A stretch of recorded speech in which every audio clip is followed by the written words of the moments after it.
যেতে চায় না মন, তবু যেন যেতে হয়।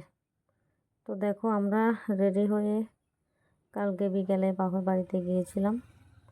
তো মোটামুটি রাস্তা এসে গেছি, তো চলে এলাম। আসার অনেকক্ষণ পরেই এটা করেছিলাম।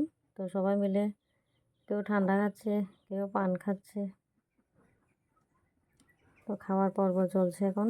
এই যে ছোট্ট ভাই বনু গিয়ে ভাইকে নিয়ে আসলো, মামাতো ভাই। ওইদিকে ওরা বসে আছে, আর এদিকে 4 বোনের ছেলে মেয়ে ওগুলো বসে খেলছে।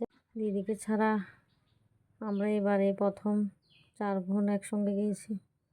আর না হলে সবসময় 5 বোনই একসঙ্গে যেতাম। সবাই বসে বসে দিদির কথাই ভাবছে। কারোরই মন ভালো নেই, শুধু দিদির কথাই ভাবছে, শুধু সারাক্ষণ শুধু দিদির কথাই। এরপর কি করব, মা বাবার মন রক্ষা করার জন্য যেতে হলো। আমিও বসে বসে দিদির কথাই ভাবছি। বাবার বাড়িতে একসঙ্গে গেলে দিদি আমাকে কোনো কাজ করতে দিত না, বলতো না রাখ, তুই বসে থাক, আমরা করি। আমি খুবই আদরের ছিলাম দিদির কাছে।